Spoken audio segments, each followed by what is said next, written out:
Clearcom's new FreeSpeak Cell belt pack requires USB registration. Let's dive in and take a look. To begin, you'll need a role already created in the EHX configuration system. Now you will need to make sure you get the latest version of EHX configuration system installed. Head over to Roles in the left-hand panel, select the Add icon, and we'll be selecting FreeSpeak 8 because the FreeSpeak Cell is an 8-button belt pack. You can now select the quantity of roles you want to create, and then label and add a description as needed. We're now going to select the Panels option on the left-hand side, and then select the Roles text.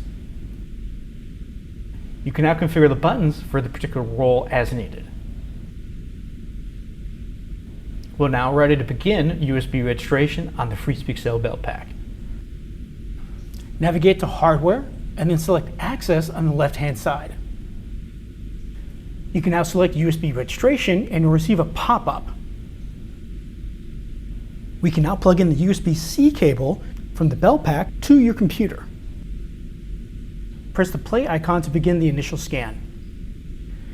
You will receive a profile configuration pop-up recommending you set up the cellular profiles prior to the FreeSpeak Cellular belt pack registration.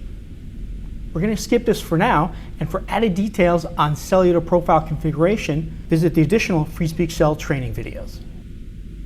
Once the EHX configuration software recognizes the FreeSpeak Cell, you can hit the Close button. You will need to apply the map to the EHX frame for the settings to take effect.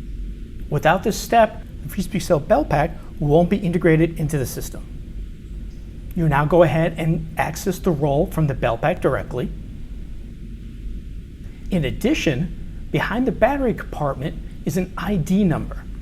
This ID number will be displayed in the EHX configuration software. Once selected, you'll have additional options on the right-hand side, such as setting the default role for this belt pack. To learn more and locate your nearby representative, visit clearcom.com.